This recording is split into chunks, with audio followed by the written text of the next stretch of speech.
कर्पूरे गौरम करुणावतारम संसार सारम भुजगेन्द्रहारम सदा वसंतम हृदयारविंदे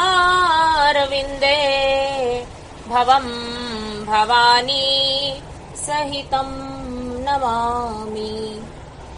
पार्वती जी द्वारा गणेश जी को वरदान, देवों द्वारा उन्हें अग्र पूज्य माना जाना, शिव जी द्वारा गणेश को सर्वाध्यक्ष पद प्रदान और गणेश चतुर्थी व्रत का वर्णन।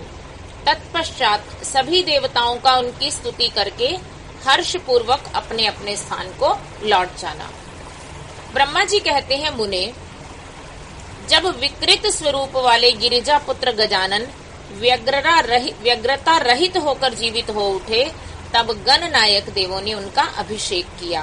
अपने पुत्र को देखकर पार्वती देवी आनंद मग्न हो गई और उन्होंने हर्षातिरेक से उस बालक को दोनों हाथों से पकड़कर छाती से लगा लिया। फिर अंबिका ने प्रसन्न होकर अपने पुत्र गणेश को अनेक प्रकार के वस्त्र और आभूषण प्रदान किए। तदनंतर सिद्धियों ने अनेक विधि विधान से उनका पूजन किया और माता ने अपने सर्व दुखहारी हाथ से उनके अंगों का स्पर्श किया। इस प्रकार शिव पत्नी पार्वती देवी ने अपने पुत्र का सत्कार करके उसका मुख चूमा और प्रेम पूर्वक उसे वरदान देते हुए कहा, बेटा, इस समय तुझे बड़ा कष्ट झेलना पड़ा है, किंतु अब तू कृतकृत्य हो गया है। तू धन्य है। अब से संपूर्ण देवताओं में तेरी अग्र पूजा होती रहेगी और तुझे कभी दुख का सामना नहीं करना पड़ेगा। चूंकि इस समय तेरे मुख पर सिंदूर दिख रहा है, इसलिए मनुष्यों को सदा सिंदूर से तेरी पूजा करनी चाहिए। जो मनुष्य पुष्प, चंदन, सुंदर गंध, नैवेद्य, रमणीय आरती, तांबूल और दान से तथा परिक्रमा और नमस्कार करके विधि पूर्वक तेरी पूजा करेगा, उसे सारी सिद्धियां हस्तगत हो जाएंगी और उसके सभी प्रकार के विघ्न नष्ट हो जाएंगे। इसमें लेश मात्र भी संशय नहीं है। ब्रह्मा जी कहते हैं, मुने, महेश्वरी देवी ने अपने पुत्र गणेश से यूं कहकर उसे नाना प्रकार की वस्तुएं प्रदान करके पुनः उसका अभिनंदन किया। विप्र, तब गिरिजा की कृपा से उसी क्षण देवताओं और शिवगणों का मन विशेष रूप से शांत हो गया। तदनंतर इंद्र आदि देवताओं ने हर्षातिरेक से शिवा की स्तुति की और उन्हें प्रसन्न करके वे भक्ति भावित चित्त से गणेश देव को लेकर शिव जी के समीप चले। वहां पहुंचकर उन्होंने त्रिलोकी की कल्याणमय कामना से भवानी के उस बालक को शिव जी की गोद में बिठा दिया। तब शिव जी भी उस बालक के मस्तक पर अपना कर कमल फेरते हुए देवताओं से बोले, यह मेरा दूसरा पुत्र है। तत्पश्चात गणेश ने भी उठकर शिव जी के चरणों में अभिवादन किया। फिर पार्वती को, मुझको, विष्णु को और नारद आदि सभी ऋषियों को प्रणाम करके आगे खड़े होकर उन्होंने कहा, यूं अभिमान करना मनुष्यों का स्वभाव ही है, अतः आप लोग मेरा अपराध क्षमा करें। तब मैं, शंकर और विष्णु, इन तीनों देवताओं ने एक साथ ही प्रेम पूर्वक उन्हें उत्तम वर प्रदान करते हुए कहा, सुरवरो, जैसे त्रिलोकी में हम तीनों देवों की पूजा होती है, उसी तरह तुम सबको इन गणेश का भी पूजन करना चाहिए। मनुष्यों को चाहिए कि पहले इनकी पूजा करके तत्पश्चात हम लोगों का पूजन करें। ऐसा करने से हम लोगों की पूजा संपन्न हो जाएगी। देवगणों, यदि कहीं इनकी पूजा पहले न करके अन्य देव का पूजन किया गया तो उस पूजन का फल नष्ट हो जाएगा, उसमें अन्यथा विचार करने की आवश्यकता नहीं है। ब्रह्मा जी कहते हैं, मुने, तदनंतर ब्रह्मा, विष्णु और शंकर आदि सभी देवताओं ने मिलकर वही गणेश जी को सर्वाध्यक्ष घोषित कर दिया। उसी समय शिव जी परम प्रसन्न चित्त से पुनः गणेश को लोक में सर्वदा सुख देने वाले अनेकों वर प्रदान करते हुए बोले। शिव जी ने कहा, गिरिजानंदन, निस्संदेह मैं तुझ पर परम प्रसन्न हूँ। मेरे प्रसन्न हो जाने पर अब तू सारे जगत को ही प्रसन्न हुआ समझ। अब कोई भी तेरा विरोध नहीं कर सकता। तू शक्ति का पुत्र है, अतः अत्यंत तेजस्वी है। बालक होने पर भी तूने महान पराक्रम प्रकट किया है, इसलिए तू सदा सुखी रहेगा। विघ्न नाश के कार्य में तेरा नाम सबसे श्रेष्ठ होगा।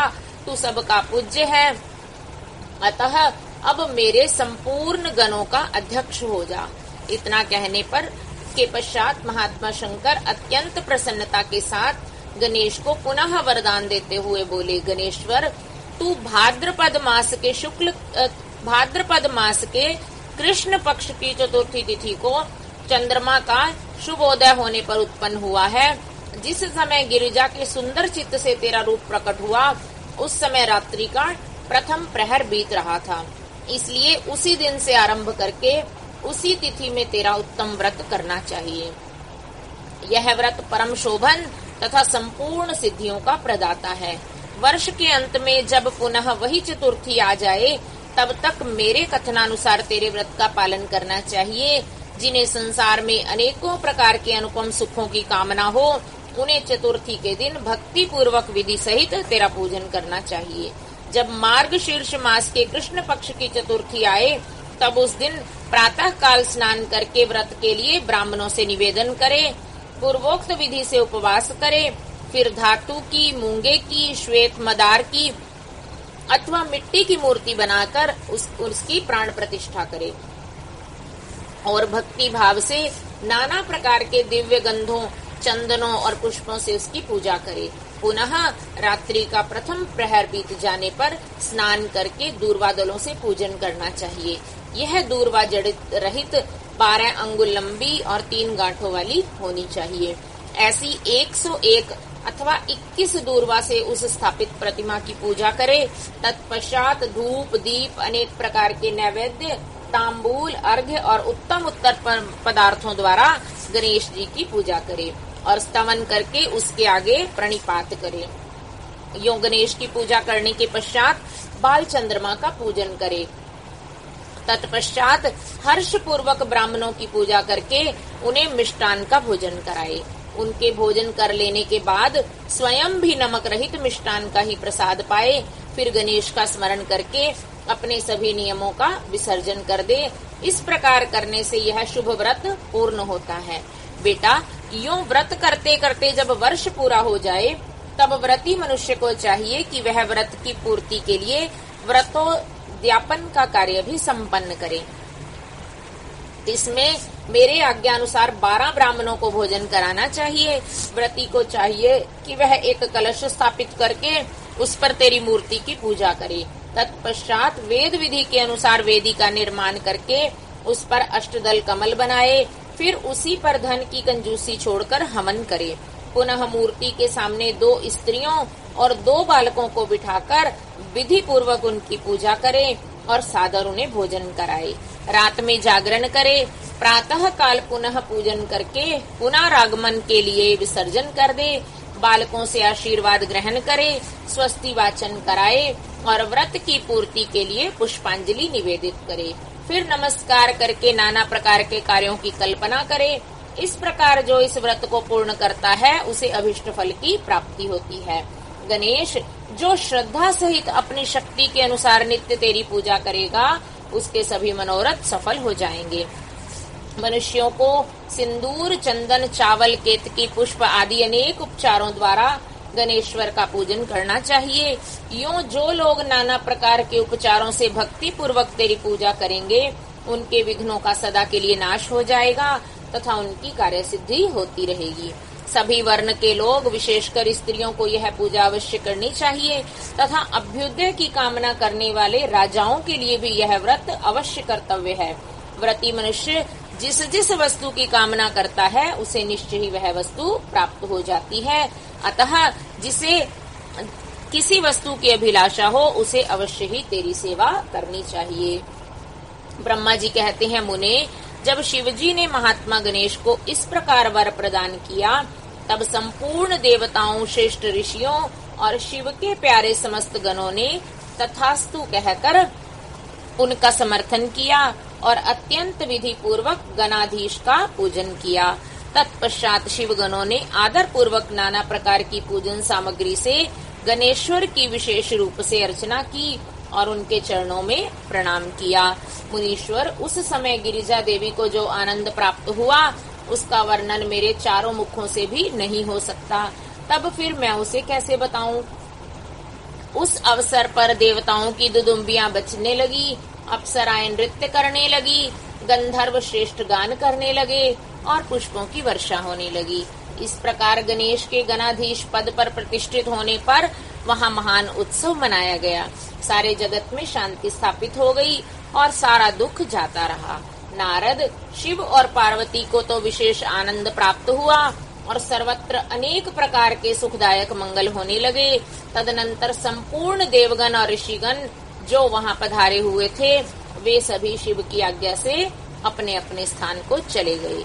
उस समय वे शिव जी की स्तुति करके गणेश और पार्वती की बारंबार प्रशंसा कर रहे थे और कैसा अद्भुत युद्ध हुआ, यूं परस्पर वार्तालाप करते हुए चले जा रहे थे।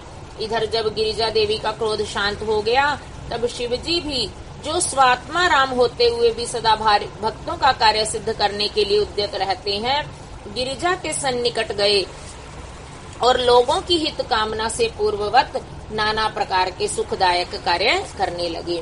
तब मैं, ब्रह्मा और विष्णु दोनों भक्ति पूर्वक शिव शिवा की सेवा करके शिव की आज्ञा ले अपने अपने धाम को लौट आए। जो मनुष्य जितेंद्रिय होकर इस परम मांगलिक आख्यान को श्रवण करता है, वह संपूर्ण मंगलों का भागी होकर मंगल भवन हो जाता है। इसके श्रवण से पुत्रहीन को पुत्र की, निर्धन को धन की, भार्यार्थी को भार्या की, प्रजार्थी को प्रजा की, रोगी को आरोग्य की और अभागे को सौभाग्य की प्राप्ति होती है। जिस स्त्री का पुत्र और धन नष्ट हो गया हो और पति प्रदेश चला गया हो, उसे उसका पति मिल जाता है। जो शोक सागर में डूब रहा है वह इसके श्रवण से निसंदेह शोक रहित हो जाता है। यह गणेश चरित्र संबंधी ग्रंथ जिसके घर में सदा वर्तमान रहता है, वह मंगल संपन्न होता है। इसमें तनिक भी संशय की गुंजाइश नहीं है। जो यात्रा के अवसर पर अथवा किसी भी पुण्य पर्व पर इसे मन लगाकर सुनता है, वह श्री गणेश जी की कृपा से संपूर्ण अभीष्ट फल प्राप्त कर लेता है। ओम नमः शिवाय। स्वामी कार्तिक और गणेश की बाल लीला, दोनों का परस्पर विवाह के विषय में विवाद।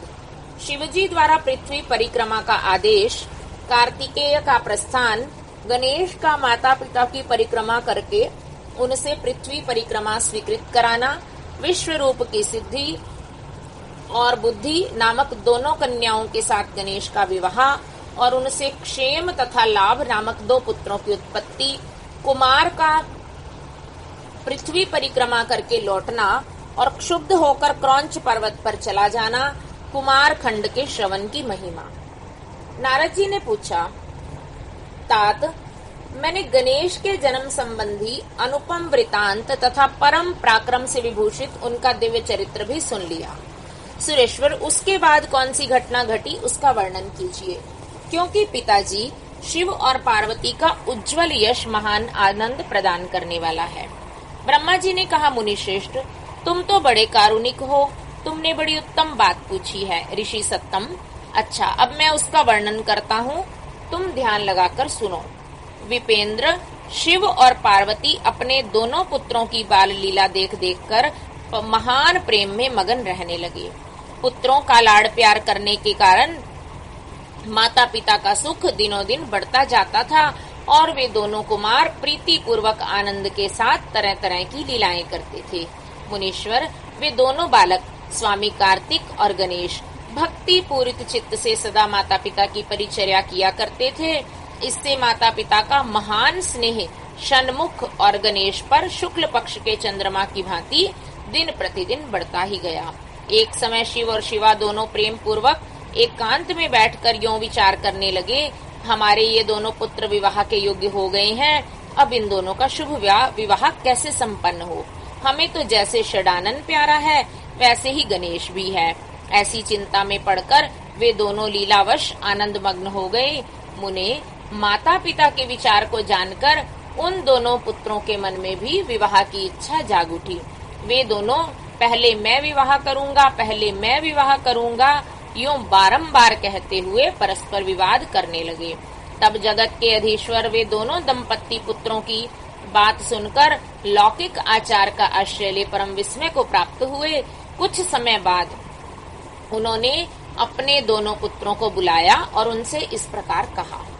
शिव पार्वती बोले, सुपुत्रों, हम लोगों ने पहले से ही एक ऐसा नियम बना रखा है जो तुम दोनों के लिए सुखदायक होगा। अब हम यथार्थ रूप से उसका वर्णन करते हैं, तुम लोग प्रेम पूर्वक सुनो। प्यारे बच्चों, हम में तो तुम दोनों पुत्र समान ही प्यारे हो, किसी पर विशेष प्रेम हो ऐसी बात नहीं है। अतः हमने तुम लोगों के विवाह के विषय में एक ऐसी शर्त बनाई है जो दोनों के लिए ही कल्याणकारिणी है। वह शर्त यह है कि जो सारी पृथ्वी की परिक्रमा करके पहले लौट आएगा उसी का शुभ विवाह पहले किया जाएगा। ब्रह्मा जी कहते हैं, मुने, माता पिता की ये बात सुनकर शर जन्मा महाबली कार्तिकेय तुरंत ही अपने स्थान से पृथ्वी की परिक्रमा करने के लिए चल दिए, परंतु अगाध बुद्धि संपन्न गणेश वहीं खड़े रह गए। वे अपनी उत्तम बुद्धि का आश्रय ले बारंबार मन में विचार करने लगे, अब मैं क्या करूं, कहां जाऊं? परिक्रमा तो मुझसे हो नहीं सकेगी, क्योंकि कोस भर चलने के बाद आगे मुझसे चला नहीं जाएगा। फिर सारी पृथ्वी की परिक्रमा करके मैं कैसे सुख प्राप्त कर सकूंगा? ऐसा विचार कर गणेश ने जो कुछ किया उसे सुनो। उन्होंने अपने घर लौटकर विधि पूर्वक स्नान किया और माता पिता से इस प्रकार कहा। गणेश जी बोले, पिताजी एवं माताजी, मैंने आप लोगों की पूजा करने के लिए यहाँ 2 आसन स्थापित किए हैं। आप दोनों इस पर विराजिए और मेरा मनोरथ पूर्ण कीजिए। ब्रह्मा जी कहते हैं, मुने, गणेश की बात सुनकर पार्वती और परमेश्वर उनकी पूजा ग्रहण करने के लिए आसन पर विराजमान हो गए। तब गणेश ने उनकी विधि पूर्वक पूजा की और बारंबार प्रणाम करते हुए उनकी 7 बार प्रदक्षिणा की। बेटा नारद, गणेश तो बुद्धि के सागर तो थे ही, वे हाथ जोड़कर प्रेम मग्न माता पिता की बहुत प्रकार से स्तुति करके बोले। गणेश जी ने कहा, हे माता जी तथा हे पिताजी, आप लोग मेरी उत्तम बात सुनिए और शीघ्र ही मेरा शुभ विवाह कर दीजिए। ब्रह्मा जी कहते हैं, मुने, महात्मा गणेश का ऐसा वचन सुनकर वे दोनों माता पिता महाबुद्धिमान गणेश से बोले। शिव शिवा ने कहा, बेटा, तू पहले काननों सहित इस पृथ्वी की परिक्रमा तो करा। कुमार गया हुआ है, तू भी जा और उससे पहले लौटा, तब तेरा विवाह पहले कर दिया जाएगा। ब्रह्मा जी कहते हैं, मुने, नियम परायण गणेश माता पिता की ऐसी बात सुनकर कुपित हो तुरंत बोल उठे। गणेश जी ने कहा, हे माताजी तथा हे पिताजी, आप दोनों सर्वश्रेष्ठ धर्म रूप और महाबुद्धिमान हैं, अतः धर्मानुसार मेरी बात सुनिए। मैंने 7 बार पृथ्वी की परिक्रमा की है, फिर आप लोग ऐसी बात क्यों कर रहे हैं? ब्रह्मा जी कहते हैं, मुने, शिव पार्वती तो बड़े ही लीलानंदी ठहरे। वे गणेश का कथन सुनकर लौकिक गति का आश्रय लेकर बोले। शिव पार्वती ने कहा, पुत्र, तूने समुद्र पर्यंत विस्तार वाली बड़े बड़े काननों से युक्त इस सप्त द्वीपवती विशाल पृथ्वी की परिक्रमा कब कर ली? ब्रह्मा जी कहते हैं, मुने, जब शिव पार्वती ने ऐसा कहा तब उसे सुनकर महाबुद्धि संपन्न गणेश बोले। गणेश जी ने कहा, माताजी एवं पिताजी, मैंने अपनी बुद्धि से आप दोनों शिव पार्वती की पूजा करके प्रदक्षिणा कर ली है, अतः मेरी समुद्र पर्यंत पृथ्वी की परिक्रमा पूरी हो गई है। धर्म के संग्रहभूत वेदों और शास्त्रों में जो ऐसे वचन मिलते हैं वे सत्य हैं या असत्य? वे वचन हैं कि जो पुत्र माता पिता की पूजा करके उनकी प्रदक्षिणा करता है उसे पृथ्वी परिक्रमा जनित फल सुलभ हो जाता है। जो माता पिता को घर पर छोड़कर तीर्थ यात्रा के लिए जाता है वह माता पिता की हत्या से मिलने वाले पाप का भागी होता है, क्योंकि पुत्र के लिए माता पिता का चरण सरोज ही महान तीर्थ है। अन्य तीर्थ तो दूर जाने पर प्राप्त होते हैं, परंतु धर्म का साधन भूत यह तीर्थ तो पास में ही सुलभ है। पुत्र के लिए माता पिता और स्त्री के लिए पति, ये दोनों सुंदर तीर्थ घर में ही वर्तमान हैं। ऐसा जो वेद शास्त्र निरंतर उद्घोषित करते रहते हैं, फिर आप लोग उसे असत्य कर दीजिए, और यदि वह असत्य हो जाएगा तो निसंदेह वेद भी असत्य हो जाएगा और वेद द्वारा वर्णित आपका यह स्वरूप भी झूठा समझा जाएगा। इसलिए या तो शीघ्र ही मेरा शुभ विवाह कर दीजिए अथवा यूं कह दीजिए कि वेद शास्त्र झूठे हैं। आप दोनों धर्म रूप हैं, अतः भली भांति विचार करके इन दोनों में जो परम उत्तम प्रतीत हो उसे प्रयत्न पूर्वक करना चाहिए। ब्रह्मा जी कहते हैं, मुने, तब जो बुद्धिमानों में श्रेष्ठ उत्तम बुद्धि संपन्न तथा महान ज्ञानी हैं, वे पार्वती नंदन गणेश इतना कहकर चुप हो गए।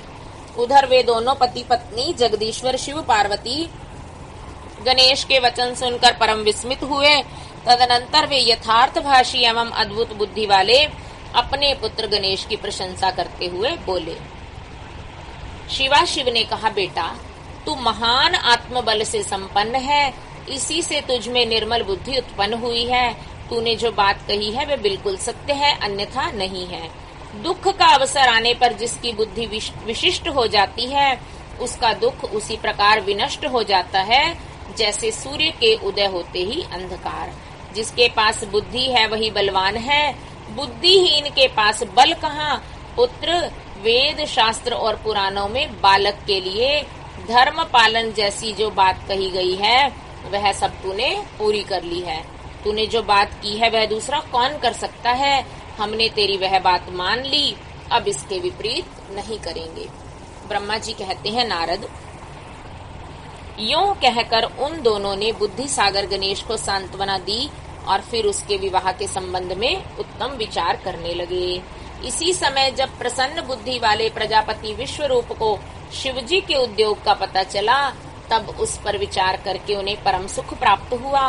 उन प्रजापति विश्वरूप के दिव्य रूप संपन्न एवं सर्वांग शोभना 2 सुंदरी कन्याएं थी, जिनका नाम सिद्धि और बुद्धि था। भगवान शंकर और गिरिजा ने उन दोनों के साथ गणेश जी का विवाह संस्कार संपन्न कराया। उस विवाह के अवसर पर संपूर्ण देवता प्रसन्न होकर पधारे। उस समय शिव और पार्वती का जैसा मनोरथ था, उसी के अनुसार विश्वकर्मा ने वह विवाह किया। उसे देखकर ऋषियों तथा देवताओं को परम हर्ष प्राप्त हुआ। मुने, गणेश को भी उन दोनों पत्नियों के मिलने से जो सुख प्राप्त हुआ उसका वर्णन नहीं किया जा सकता। कुछ काल के पश्चात महात्मा गणेश के उन दोनों पत्नियों से 2 दिव्य पुत्र उत्पन्न हुए। उनमें से गणेश पत्नी सिद्धि के गर्भ से क्षेम नामक पुत्र पैदा हुआ और बुद्धि के गर्भ से जिस परम सुंदर पुत्र ने जन्म लिया उसका नाम लाभ हुआ। इस प्रकार जब गणेश अचिंत्य सुख का भोग करते हुए निवास करने लगे, तब दूसरे पुत्र स्वामी कार्तिक पृथ्वी की परिक्रमा करके लौटे। उस समय नारद जी ने आकर कुमार स्कंद को सब समाचार सुनाए। उन्हें सुनकर कुमार के मन में बड़ा क्षोभ हुआ। वे माता पिता शिवा शिव के द्वारा रोके जाने पर भी न रुककर क्रौंच पर्वत की ओर चले गए। देवऋषि उसी दिन से शिव पुत्र स्वामी कार्तिक का कुमारत्व कुंवारपना प्रसिद्ध हो गया। उनका नाम त्रिलोकी में विख्यात हो गया। वह शुभदायक, सर्व पापहारी, पुण्यमय और उत्कृष्ट ब्रह्मचर्य की शक्ति प्रदान करने वाला है। कार्तिक की पूर्णिमा को सभी देवता, ऋषि, तीर्थ और मुनीश्वर सदा कुमार का दर्शन करने के लिए क्रौंच पर्वत पर जाते हैं। जो मनुष्य कार्तिकी पूर्णिमा के दिन कृतिका नक्षत्र का योग होने पर स्वामी कार्तिक का दर्शन करता है, उसके संपूर्ण पाप नष्ट हो जाते हैं और उसे मनोवांछित फल की प्राप्ति होती है। इधर स्कंद का बिछोह हो जाने पर उमा को महान दुख हुआ। उन्होंने दीन भाव से अपने स्वामी शिव जी से कहा, प्रभु आप मुझे साथ लेकर वहाँ चलिए। तब प्रिया को सुख देने के निमित्त स्वयं भगवान शंकर अपने एक अंश से उस पर्वत पर गए और सुखदायक मल्लिकार्जुन नामक ज्योतिर्लिंग के रूप में वहाँ प्रतिष्ठित हो गए। बोल मल्लिकार्जुन भगवान की जय। वे सतपुरुषों की गति तथा अपने सभी भक्तों के मनोरथ पूर्ण करने वाले हैं। वे आज भी शिवा के सहित उस पर्वत पर विराजमान हैं। बेटा नारद, वे दोनों शिवा शिव भी पुत्र स्नेह से विवल होकर प्रत्येक पर्व पर कुमार को देखने के लिए जाते हैं। अमावस्या के दिन वहाँ स्वयं शंभु पधारते हैं और पूर्णिमा के दिन पार्वती जी जाती हैं। मुनीश्वर, तुमने स्वामी कार्तिक और गणेश का जो वृतांत मुझसे पूछा था वह सब मैंने तुम्हें कह सुनाया। इसे सुनकर बुद्धिमान मनुष्य समस्त पापों से मुक्त हो जाता है और उसकी सभी शुभ कामनाएं पूर्ण हो जाती हैं। जो मनुष्य इस चरित्र को पढ़ता अथवा पढ़ाता है एवं सुनता अथवा सुनाता है, निस्संदेह उसके सभी मनोरथ सफल हो जाते हैं। यह अनुपम आख्यान पापनाशक, कीर्तिप्रद, सुखवर्धक, आयु बढ़ाने वाला, स्वर्ग की प्राप्ति कराने वाला, पुत्र पौत्र की वृद्धि करने वाला, मोक्षप्रद, शिवजी के उत्तम ज्ञान का प्रदाता, शिव पार्वती में प्रेम उत्पन्न करने वाला और शिव भक्ति वर्धक है। यह कल्याणकारक शिवजी के अद्वैत ज्ञान का दाता और सदा शिवमय है। अतः मोक्षकामी एवं निष्काम भक्तों को सदा इसका श्रवण करना चाहिए। रुद्र संहिता का कुमार खंड संपूर्ण। ओम नमः शिवाय। रुद्र संहिता पंचम युद्ध खंड। तारक पुत्र तारकाक्ष, विद्युन्माली और कमलाक्ष की तपस्या, ब्रह्मा द्वारा उन्हें वर प्रदान, मय द्वारा उनके लिए 3 पुरों का निर्माण और उनकी सजावट शोभा का वर्णन। नारद जी ने कहा, पिताजी, जो गणेश और स्वामी कार्तिक की उत्तम कथाओं से ओतप्रोत तथा आनंद प्रदान करने वाला है, भगवान शंकर के गृहस्थ संबंधी उस उत्तम चरित्र को हमने सुन लिया। अब आप कृपा करके उस परमोत्तम चरित्र का वर्णन कीजिए जिसमें रुद्रदेव ने खेल ही खेल में दुष्टों का वध किया था। महान वीर्यशाली भगवान शंकर ने देवद्रोहियों के 3 नगरों को एक साथ ही कैसे एक बाण से, किस कारण से और कैसे भस्म कर डाला था। भगवान जिनके भाल में बाल चंद्रमा सुशोभित है और जो सदा माया के साथ विहार करने वाले हैं, उन भगवान शंकर का चरित्र तो देव ऋषियों को आनंद प्रदान करने वाला है। अब आप वह सारा चरित्र विस्तार पूर्वक वर्णन कीजिए। ब्रह्मा जी बोले, ऋषि श्रेष्ठ, पहले किसी समय व्यास ने सनत कुमार से ऐसा ही प्रश्न किया था। उस समय सनत कुमार ने जो कुछ उत्तर दिया था वही मैं वर्णन करता हूँ। उस समय सनत कुमार ने कहा था, महाबुद्धिमान व्यास जी, विश्व का संहार करने वाले चंद्रमौली शिव ने जिस प्रकार एक ही बाण से त्रिपुर को भस्म किया था, वह चरित्र मैं कहता हूँ, सुनो। मुनीश्वर, जब शिव कुमार स्कंद ने तारकासुर को मार डाला, तब उसके 3 पुत्रों को महान संताप हुआ। उनमें तारकाक्ष सबसे ज्येष्ठ था, विद्युन्माली मझला था और छोटे का नाम कमलाक्ष था। उन तीनों में समान बल था। वे जितेंद्रिय, सदा कार्य करने के लिए उद्यत, संयमी, सत्यवादी, दृढ़चित्त, महान वीर और देवों से द्रोह करने वाले थे। वे उन तीनों ने सभी उत्तमोत्तम एवं मनोहर भोगों का परित्याग करके मेरु पर्वत की कंदरा में जाकर एक परम अद्भुत तपस्या आरंभ की।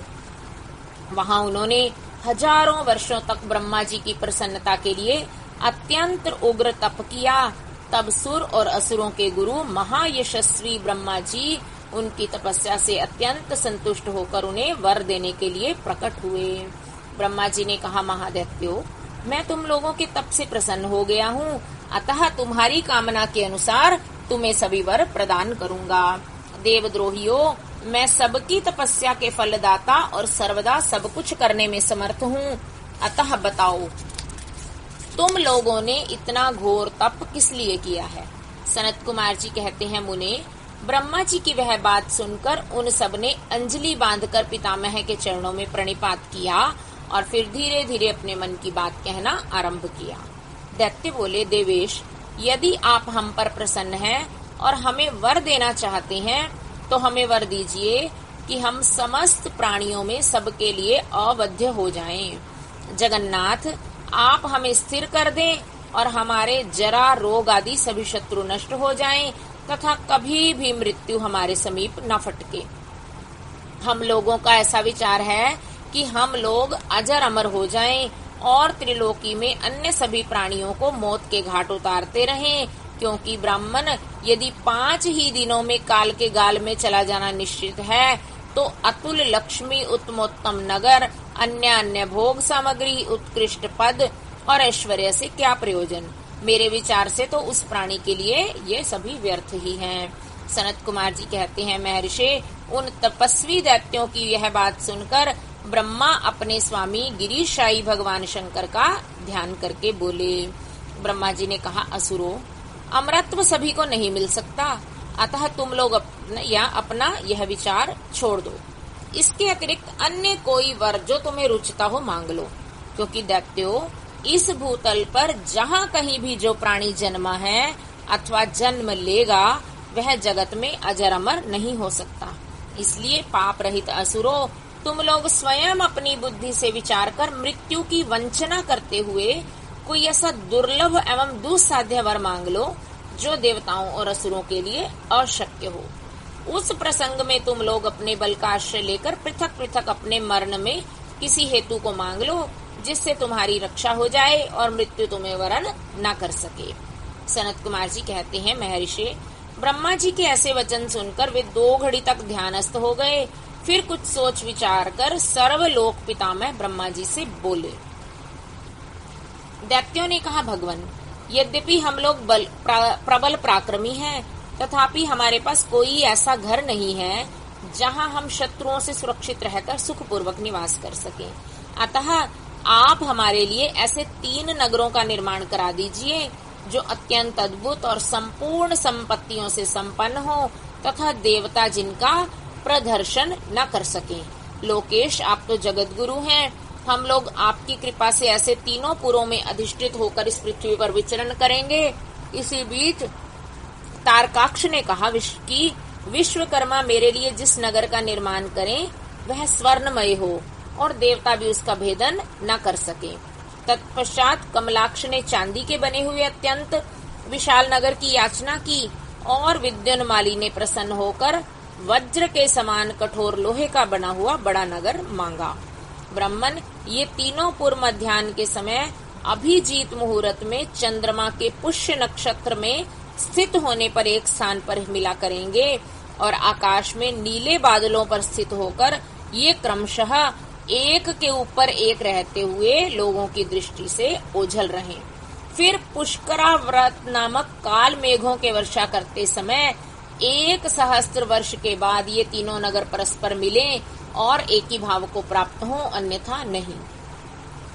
उस समय कृतिवासा भगवान शंकर, जो वैर भाव से रहित सर्वदेवमय और सबके देव हैं, लीला पूर्वक संपूर्ण सामग्रियों से युक्त एक असंभव रथ पर बैठकर एक अनोखे बाण से हमारे पुरों का भेदन करें। किंतु भगवान शंकर सदा हम लोगों के लिए वंदनीय, पूज्य और अभिवादन के पात्र हैं, अतः वे लोग हमको भस्म कैसे करेंगे? मन में ऐसी धारणा करके हम एक ऐसे दुर्लभ वर को मांग रहे हैं। सनत कुमार जी कहते हैं, व्यास जी, उन दैत्यों का कथन सुनकर सृष्टिकर्ता लोक पितामह ब्रह्मा ने शिव जी का स्मरण करके उनसे कहा कि अच्छा ऐसा ही होगा। फिर मय को भी आज्ञा देते हुए उन्होंने कहा, हे मय, तुम सोने, चांदी और लोहे के 3 नगर बना दो। यूं मय को आदेश देकर ब्रह्मा जी उन तारक पुत्रों को के देखते देखते अपने धाम स्वर्ग को चले गए। तदनंतर धैर्यशाली मय ने अपने तपोबल से नगरों का निर्माण करना आरंभ किया। उसने तारकाक्ष के लिए स्वर्णमय, कमलाक्ष के लिए रजतमय और विद्युन्माली के लिए लोहमय, यो 3 प्रकार के उत्तम दुर्ग तैयार किए। वे पुर क्रमशः स्वर्ग, अंतरिक्ष और भूतल पर निर्मित हुए। असुरों के हित में तत्पर रहने वाला मय इन 3 पुरों को तारकाक्ष आदि असुरों के हवाले करके स्वयं भी उसमें प्रवेश कर गया।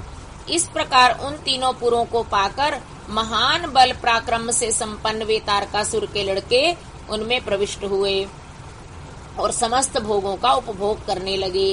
वे नगर कल्प वृक्षों से व्याप्त तथा हाथी घोड़ों से संपन्न थे। उनमें मणि निर्मित जालियों से आच्छादित बहुतेरे मंडल बने हुए थे।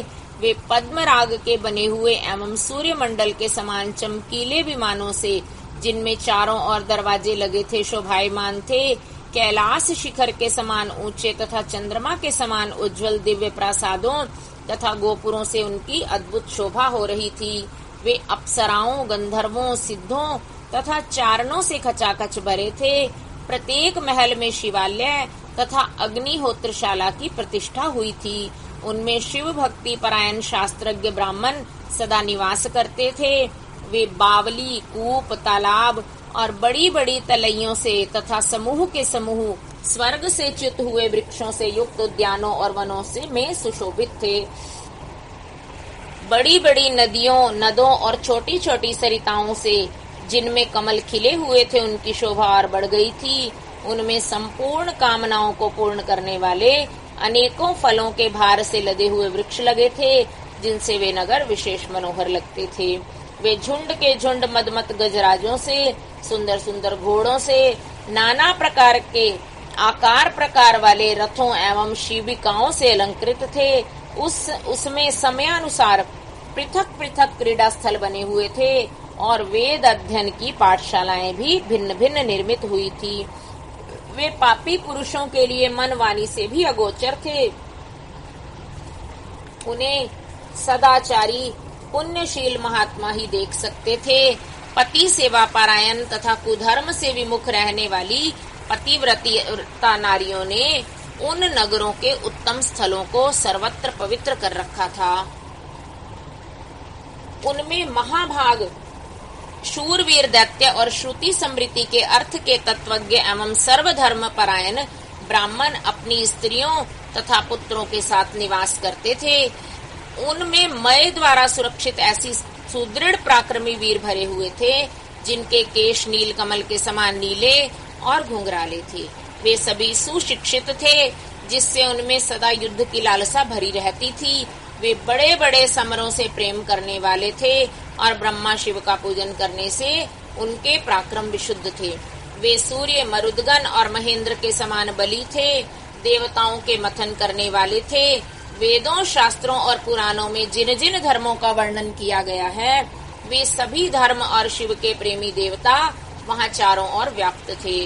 उन नगरों में प्रवेश करके वे दैत्य सदा शिव भक्ति निरत होकर सारी त्रिलोकी को बाधित करके विशाल राज्य का उपभोग करने लगे। मुने, इस प्रकार वहाँ निवास करने वाले उन पुण्यात्माओं के सुख एवं प्रीति पूर्वक उत्तम राज्य का पालन करते हुए बहुत लंबा काल व्यतीत हो गया। ओम नमः शिवाय। तारक पुत्रों के प्रभाव से संतप्त हुए देवों की ब्रह्मा के पास जाकर करुण पुकार, ब्रह्मा का उन्हें शिव के पास भेजना, शिव की आज्ञा से देवों का विष्णु की शरण में जाना और विष्णु का उन दैत्यों को मोहित करके उन्हें आचार भ्रष्ट करना। सनत कुमार जी कहते हैं, महर्षि, तदनंतर तारक पुत्रों के प्रभाव से दग्ध हुए इंद्र आदि सभी देवता दुखी होकर परस्पर सलाह करके ब्रह्मा जी की शरण में गए। वहाँ संपूर्ण देवताओं ने दीन होकर प्रेम पूर्वक पितामह को प्रणाम किया और अवसर देखकर उनसे अपना दुखड़ा सुनाते हुए कहा। देवता बोले, धातः त्रिपुरों के स्वामी तारक पुत्रों ने तथा मयासुर ने समस्त स्वर्ग निवासियों को संतप्त कर दिया है। ब्रह्मन, इसलिए हम लोग दुखी होकर आपकी शरण में आए हैं। आप उनके वध का कोई उपाय कीजिए, जिससे हम सब लोग सुखी रह सकें। ब्रह्मा जी ने कहा, देवगणों, तुम्हें उन दानवों से विशेष भय नहीं करना चाहिए। मैं उनके वध का उपाय बतलाता हूँ। भगवान शिव तुम्हारा कल्याण करेंगे। मैंने ही इन दैत्यों को बढ़ाया है, अतः मेरे हाथों से इनका वध होना उचित नहीं। साथ ही त्रिपुर में इनका पुण्य भी वृद्धिगत होता रहेगा। अतः इंद्र सहित सभी देवता शिव जी से प्रार्थना करें। वे सर्वाधीश यदि प्रसन्न हो जाएंगे तो वे ही तुम लोगों का कार्य पूर्ण करेंगे। सनत कुमार जी कहते हैं, व्यास जी, ब्रह्मा जी की यह वाणी सुनकर इंद्र सहित सभी देवता दुखी हो उस स्थान पर गए जहाँ वृषभ ध्वज शिव आसीन थे। तब उन सब ने अंजलि बांधकर देवेश्वर शिव को भक्ति पूर्वक प्रणाम किया और कंधा झुकाकर लोगों के कल्याण करता शंकर का स्तवन किया। मुने, इस प्रकार नाना प्रकार के दिव्य स्तोत्रों द्वारा त्रिशूलधारी परमेश्वर की स्तुति करके स्वार्थ साधन में निपुण इंद्र आदि देवताओं ने दीन भाव से कंधा झुकाए हुए हाथ जोड़कर प्रस्तुत स्वार्थ को निवेदन करना आरंभ किया। देवताओं ने कहा, महादेव, तारक के पुत्र तीनों भाइयों ने मिलकर इंद्र सहित समस्त देवताओं को परास्त कर दिया है। भगवान, उन्होंने त्रिलोकी को तथा मुनीश्वरों को अपने अधीन कर लिया है और संपूर्ण सिद्ध स्थानों को नष्ट भ्रष्ट करके सारे जगत को उत्पीड़ित कर रखा है। वे दारुण दैत्य समस्त यज्ञ भागों को स्वयं ग्रहण करते हैं। उन्होंने ऋषि धर्म का निवारण करके अधर्म का ही विस्तार कर रखा है। हे शंकर, निश्चय ही वे तारक पुत्र समस्त प्राणियों के लिए अवध्य हैं, इसलिए वे स्वेच्छानुसार सभी कार्य करते रहते हैं। प्रभु, ये त्रिपुर निवासी दारुण दैत्य जब तक जगत का विनाश न कर डालें, उसके पहले ही आप कोई ऐसी किसी नीति का विधान करें जिससे हमारी रक्षा हो सके। सनत कुमार जी कहते हैं, मुने, यो भाषण करते हुए उन स्वर्गवासी इंद्र आदि देवों की बात सुनकर शिवजी उत्तर देते हुए बोले। शिवजी ने कहा, देवगण, इस समय वे त्रिपुराधीश महान पुण्य कर्मों में लगे हुए हैं और ऐसा नियम है कि जो पुण्यात्मा हो उस पर विद्वानों को किसी भी प्रकार का प्रहार नहीं करना चाहिए। मैं देवताओं के सारे महान कष्टों को जानता हूँ, फिर भी वो दैत्य बड़े प्रबल हैं, अतः देवता और असुर मिलकर भी उनका वध नहीं कर सकते। वे तारक पुत्र सबके सब पुण्य संपन्न हैं, इसलिए उन सभी त्रिपुरवासियों का वध दुस्साध्य है। यद्यपि मैं रण कर्कश हूँ, तथापि जानबूझकर मैं मित्र द्रोह कैसे कर सकता हूँ? क्योंकि पहले किसी समय ब्रह्मा जी ने कहा था कि मित्र द्रोह से बढ़कर दूसरा कोई बड़ा पाप नहीं है। सत्पुरुषों ने ब्रह्म हत्यारे, शराबी, चोर तथा व्रत भंग करने वाले के लिए प्रायश्चित का विधान किया है, परंतु कृतघ्न के उद्धार का कोई उपाय नहीं है। देवताओं, तुम लोग भी तो धर्मज्ञ हो, अतः धर्म की दृष्टि से विचार कर तुम ही बताओ कि जब वे दैत्य मेरे भक्त हैं तब मैं उन्हें कैसे मार सकता हूँ। इसलिए अमरो, जब तक वे दैत्य मेरी भक्ति में तत्पर हैं तब तक उनका वध असंभव है। तथापि तुम लोग विष्णु के पास जाकर उनसे यह कारण निवेदन करो। तदनंतर देवगण भगवान विष्णु के समीप गए और उनके द्वारा ऐसी व्यवस्था की गई जिससे वे असुर शैव सनातन धर्म से विमुख होकर सर्वथा अनाचार परायण हो गए। वैदिक धर्म का नाश होने से वहाँ स्त्रियों ने पातिव्रत धर्म छोड़ दिया, पुरुष इंद्रियों के वश में हो गए। यों सभी स्त्री पुरुष सभी दुराचारी हो गए। देवाराधन, श्राद्ध, यज्ञ, व्रत, तीर्थ, शिव, विष्णु, सूर्य, गणेश आदि का पूजन, स्नान, दान आदि सभी शुभ आचरण नष्ट हो गए। तब माया तथा अलक्ष्मी उन पुरों में जा पहुंची। तप से प्राप्त लक्ष्मी वहां से चली गई। इस प्रकार वहां अधर्म का विस्तार हो गया। मुने, तब शिव इच्छा से भाइयों सहित उस दैत्यराज तथा मय की भी शक्ति कुंठित हो गई। ओम नमः शिवाय। बोल शंकर भगवान की जय। उमापति महादेव की जय।